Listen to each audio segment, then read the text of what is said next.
मैं कह लूँ। राम राम। राखोगे मारी आएगी।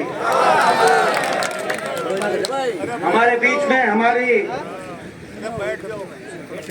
कांग्रेस पार्टी के राष्ट्रीय युवा कांग्रेस के राष्ट्रीय अध्यक्ष जो विशेष तौर से आज यहाँ पहुंचे हैं, भाई हमारे श्रीनिवास जी, और आपकी और हमारी एक ऐसी बेटी जिन्होंने ना सिर्फ भारतवर्ष का नाम दुनिया में ऊपर लेके जाने का काम किया है, बल्कि जब आपने उनको आशीर्वाद दिया, मौका दिया, तो आपके विधानसभा क्षेत्र का नाम विकास के मामले में इस पूरे इलाके में ऊपर उठाने का काम किया। कहीं अंतर्राष्ट्रीय स्टेडियम बन रहे हैं, कहीं सड़कें बन रही हैं, कहीं पीने पानी की व्यवस्था की जा रही है, और दिन रात मेहनत करके इस क्षेत्र, जिस क्षेत्र में विकास की जरूरत थी, हम आते थे बचपन से देखते थे, अगर विकास का पहिया घुमा है तो पिछले 5 साल में यहाँ पे विकास का पहिया घुमा है। और मैं बधाई देना चाहता हूँ, जैसे डिस्कस को घुमा के आपने देश का नाम ऊंचा उठाया था, ऐसे विकास के पहिए को घुमाकर आपने अपने विधानसभा क्षेत्र को विकास में उठाने का काम किया, हमारी बहन। और मैं कह सकता हूँ, आज तो एक छोटा कार्यक्रम है, कल भी एक रैली है, पहले भी मैं आया था। जन भावना देखकर एक बात कहना चाह रहा हूँ, हरियाणा और आपका बड़ा गहरा नाता रिश्ता है, पड़ोसी भी हैं, भाईचारा भी है, रिश्तेदार भी हैं कि नहीं है? कितने कितने रिश्तेदार, हाथ खड़ा कर बताना कौन रिश्तेदार है? तो सारा ही रिश्ता है, सारी खबर आ जाती है। मैं श्रीनिवास को बताना चाहता हूँ, राजस्थान में क्या चल रहा है, राजस्थान वालों को कम पता है, हमें ज्यादा पता रहता है। 25 साल से एक ही बात आती थी कि सरकारें बदल रही हैं, जिस भी सरकार बोला इस बार तो बदलेगी। 25 साल के बाद राजस्थान में भी इतिहास बदल रहा है और रुद्रपुर में भी इतिहास बदल रहा है। राजस्थान में भी कांग्रेस पार्टी की सरकार बन रही है, और इस सरकार में बहुत बड़ी जिम्मेदारी कृष्णा बहन को हमें मिलने जा रही है, ये मैं कह सकता हूँ आपके। इतिहास बदल भी रहा है, इतिहास रच भी रहा है, और बदलना भी चाहिए।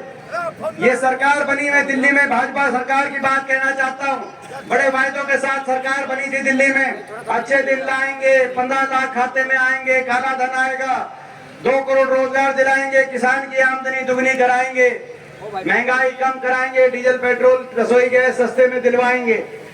वो सब काम तो हुए 10 साल केंद्र की सरकार के, लेकिन एक काम जरूर किया, जो कहते थे कि नया इतिहास बनाएंगे, कुछ नया जरूर कर दिया इन्होंने। क्या नया किया? 75 साल में महंगाई देश में इतनी नहीं हुई, डीजल पेट्रोल रसोई गैस का सिलेंडर इतना महंगा नहीं हुआ जितना बीजेपी की सरकार में। 75 साल में देश में बेरोजगारी इतनी नहीं हुई जितना बीजेपी की सरकार में। 75 साल में गरीब अमीर में उतना अंतर नहीं हुआ, बड़े उद्योगपति का इतना पैसा माफ नहीं हुआ, सरकारी की संपत्ति बड़े उद्योगपति समूह को यूं नहीं सौंपी गई जितना इनकी सरकार में। 75 साल में देश में किसान पे वैसा अत्याचार नहीं हुआ। किसान आंदोलन में 750 किसानों की जान चली गई, मगर उन किसानों को जिनकी जान जा रही थी, जो शव उठ के आ रहे थे, किसी के घर पे तो छोटी छोटी बच्चियां हैं, किसी का कोई बाप था, किसी का कोई बेटा था, शव उठ के वापिस आ रहे थे, चिताएं जल रही थी। और जब देश की बड़ी पंचायत में मेरे जैसे लोग, मेरा सौभाग्य है कि मैं संसद में पिछले 20 साल से आपके आशीर्वाद से देश की सबसे बड़ी पंचायत का सदस्य हूं। शायद मेरी आयु में देश में किसी को इतना अवसर लोगों ने नहीं दिया, लेकिन मेरा दुर्भाग्य भी था कि मैं उस समय, जिस समय किसान आंदोलन चल रहा था, क्योंकि राजस्थान की 25 की 25 सीट आपने भाजपा को जिताया, हरियाणा में भी 15 सांसद हैं, 14 भाजपा में। तो जब मैं खड़े होके किसान आंदोलन में बोलता था, पूरी भारतीय जनता पार्टी एक तरफ, मैं कहता था किसान की बात मानो, बोला नहीं मानेंगे। मैं कहता किसान की बात नहीं तो इनको इंसान मानो। सहानुभूति के 2 शब्द ही कोई कह दे, कोई मंत्री कह दे, कोई सांसद कह दे, तो कहते थे कि सहानुभूति के शब्दों की जगह नहीं है। मैं कहता था हर रोज शव आ रहे हैं, चिताएं जल रही हैं, कहते थे देशद्रोही हैं, ये शब्द मैंने सुने, उसकी गवाही आपके बीच में नहीं दूंगा तो कहां दूंगा। और तब जब देशद्रोही उन्होंने कहा तो उनके आंख में आंख डालकर उनके आंख में डाल कर जिस किसान कौम को आप देशद्रोही बता रहे हो, ये वही कौम है जिसका एक बेटा ट्रैक्टर का स्टीयरिंग पकड़ के देश को खाद्य सुरक्षा देता है तो दूसरा स्टेन गन पकड़कर सीमा पर देश को सुरक्षा देने का काम करता है। ये वो कौम, और आप और इसको आप देशद्रोही बता रहे हो। इतना अपमान, अभी मान सम्मान की बात कर रही थी बहन जी, किसान का अपमान 75 साल में किसान का पे अत्याचार भी इतना नहीं हुआ जितनी इन सरकार में। जब वोट पड़ेंगी और गिनती होंगी तो ये देखा जाएगा, एक एक वोट की जब गिनती निकलेगी तो ये देखा जाएगा उन 750 किसान परिवारों के साथ, किसान की न्याय की लड़ाई लड़ने के साथ सदरपुर खड़ा है या उन पर अन्याय करने के लिए उनकी जान लेने के वालों के साथ खड़ा है, ये बात देखी जाएगी। और 75 साल में एक और रिकॉर्ड बनाया। 75 साल में भाई को भाई से यूं भी नहीं उलझाया गया देश में। कहीं नारा दिया हिंदू मुस्लिम, कहीं नारा दिया हरियाणा जैसे प्रदेश में जहां पे हिंदू मुस्लिम की बात नहीं चली, वहां जातिगत आधार पे नारा दे दिया, जाट गैर जाट का नारा दे दिया, अभी भी दे रही है बीजेपी वहां। मैं पूछना चाहता हूं, आप भारत माता की बात करते हैं, भारत माता के सब संतान एक साथ मिलके भाईचारे के साथ जब आगे बढ़ते हैं तब भारत माता मजबूत होती है।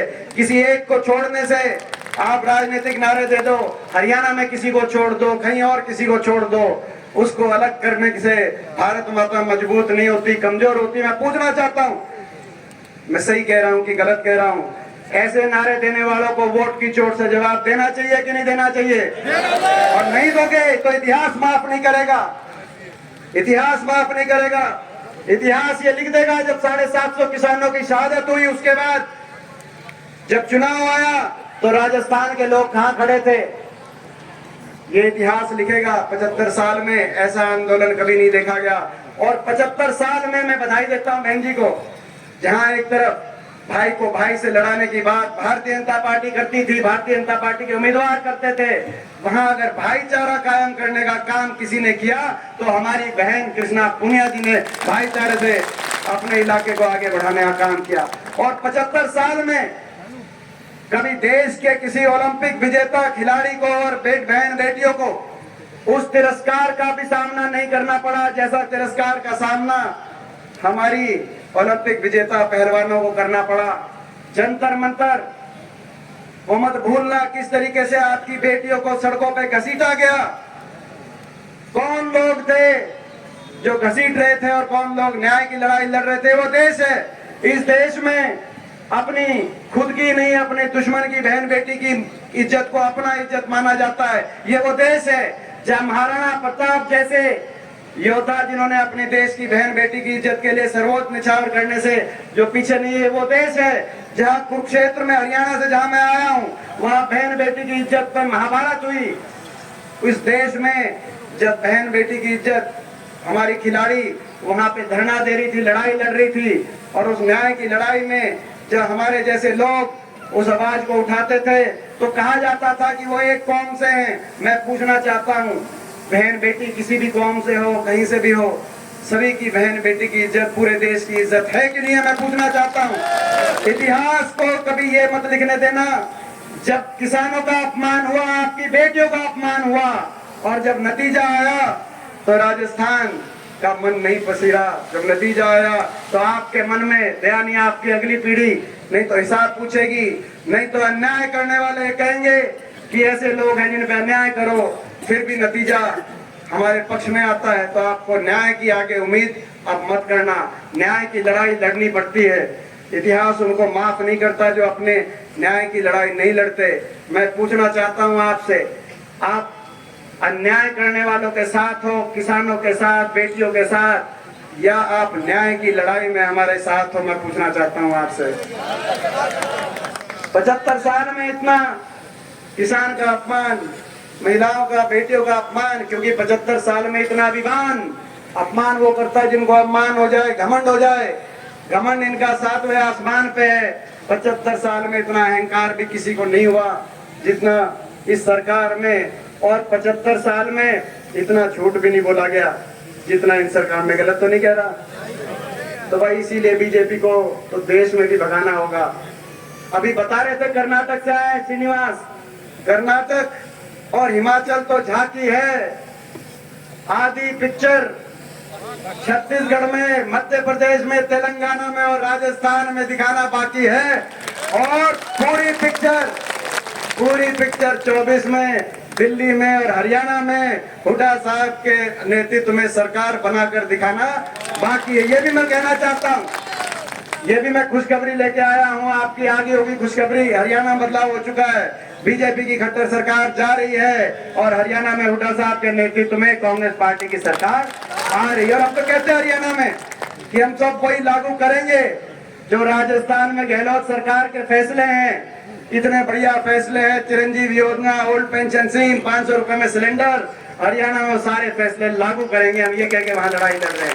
अच्छा काम किया है, इनको दोबारा सा मौका दो। और हरियाणा में जब सरकार दोनों जगह आपकी बनेगी, और ये मैं कहना चाहता हूँ कांग्रेस पार्टी थी, अपने बड़े बुजुर्गों से कहना चाहता हूँ जिसने किसान के एक बेटे को मौका दिया, चौधरी भूपेंद्र सिंह हुड्डा जी की बात हो, उससे पहले चौधरी बंसीलाल जी की बात हो, ये कांग्रेस पार्टी थी।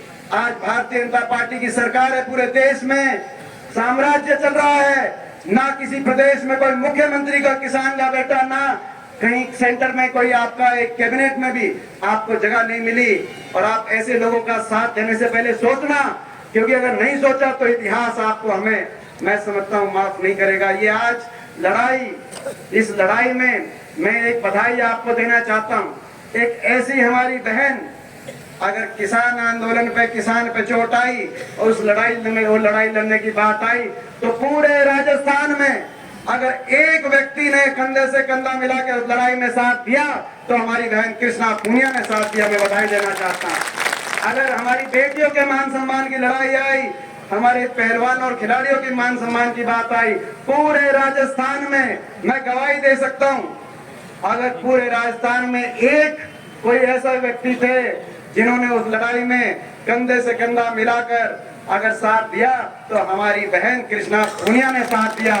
तो भाई ये मौका है, इस मौके को चूकना मत। हम सब आज यहाँ पे आए हैं इस चुनाव में, कल भी एक आपकी सभा है। मैं सब हमारे साथियों से कहना चाहता हूँ, जितने भी साथी यहाँ बैठे, चाहे वो राजस्थान के हैं, चाहे वो चुरू का है, चाहे 7 लखपत भिवानी से हैं, सारे जो साथी यहाँ बैठे, मैं सबसे कहना चाहता हूँ, 3 दिन पड़े हैं, ये चुनाव की जिम्मेदारी सारे साथी, सबसे मैं कहना चाहता हूँ, बहुत से ऐसे साथी हैं जो राजस्थान के हमारे बहुत मजबूत साथी हैं, बहुत से साथी हैं जो हरियाणा में कोई टिकट मांग रहा है, कोई कुछ कर रहा है। आप सबका आपकी परीक्षा अगर कहीं ली जाएगी तो यहाँ 4 दिन पड़े हैं, जितना जोर जिसमें लगा दो जोर सारा यहाँ पर और वहाँ पर। उसके बाद यहाँ की जो मेरिट सीट लिस्ट निकलेगी, तो मेरिट लिस्ट कहाँ से निकलेगी? मेरिट लिस्ट तो मेरिट कहाँ से निकलेगी?